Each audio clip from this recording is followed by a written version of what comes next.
मध्यप्रदेश परे ओडिशा बरगड़ सहर 130 बोतल कोल्ड सिरप जबत होईछि। कोल्ड ड्रिप जबत होईछि। कफ सिरप जबत होईछि। भटली अंचल कोल्ड ड्रिप कफ सिरप जबत कला भुवनेश्वर एक स्वतंत्र टीम। बरगड़ सहर निगमानंद विहार एक डिस्ट्रीब्यूटर ठारू जबत होईछि। भुवनेश्वर स्थित ड्रग्स कंट्रोलर निर्देश क्रमे यह चढ़ऊ होता। तमिलनाडु बरगड़ सहर को कोल्ड ड्रिप कफ सिरप आसीथिबा सूचना मिली। जबत 130 बोतल कोल्ड ड्रिप कफ सिरप मध्यरु 4 बोतल कोल्ड ड्रिप कफ सिरप परीक्षा पई पठाजिबो। अन्य 126 बोतल Coldrif cough syrup court रे प्रोड्यूस कराजिबो बोली assistant drugs controller doctor Sudarshan Biswal सूचना दैछंती। कोल्ड ड्रिप कफ सिरप सेवन करी मध्यप्रदेश रे 11 रु अधिक शिशुंक मृत्यु नै अभियोग होइतिला। 4 वर्षरु कम बयसर शिशुंकु कोल्ड ड्रिप कफ सिरप सेवन करिबा पई बारण करिसंती सरकार। Coldrif cough syrup Madhya Pradesh रे किछि डेथ करछि चिल्ड्रेन मानको सेही कफ सिरप ए जगह को सप्लाई हेतला। हमें कंप्लीटली से स्टॉक गुडा सीज कलु। सीज करे लेखा लेखि चली जेडा कोर्ट रे प्रोड्यूस करा जाय। हमें गोटे जगह रे आस्थिला जे कोनोसी मार्केट को जाइनी। गोटे जगह रे इंटैक्ट थिला। हमें से जगह रे इमीडिएटली सीजर करछु। कोनोसी जगह से जाइनी स्टॉक 130 बोतल आस्थिला। हमें 4टा सैंपल कलु आ 126 हम सीजर करछु। से मैन्युफैक्चरर पाखु सीधा बरगड़े आस्थिला।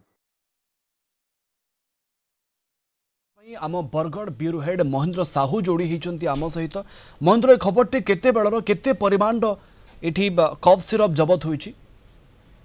देखंतु प्रवीण आज बरगड़ पई एक बड़ खबर कहले किछि अत्युक्ति हेबो नाही। कारण आपण जानिछंती कोल्ड ड्रिप कफ सिरप जहाँ मध्य प्रदेश रो 11 जन शिशु सेवन करी मृत्युवरण करिथिबा अभियोग होइतिला। एहाकु नै ओडिशा राज्य सरकार मध्य राज्य रे 4 वर्षर कम शिशु माननकु cough drip cold cough syrup सेवन करिबा पई बारण करथिले।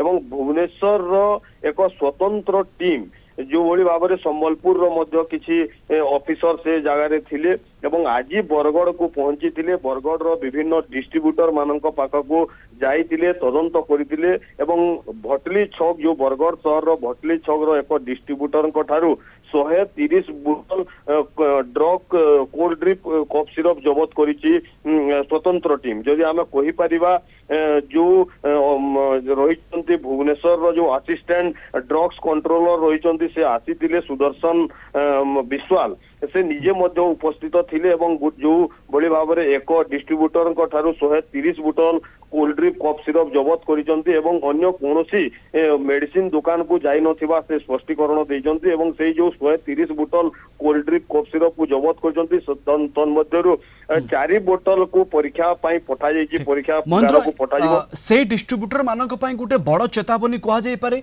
जो माने निश्चित थिबा कफ सिरप को एबे भी बिकुचंती।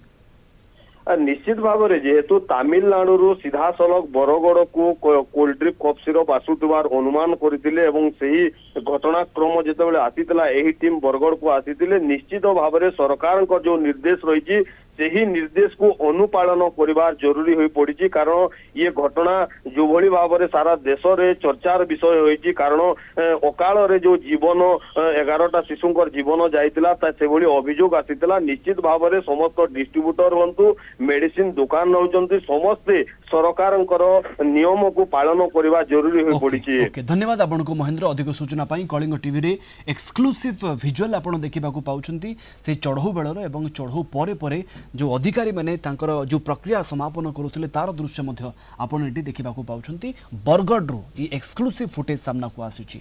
आपनको धन्यवाद महेंद्र अधिक सूचना पाई।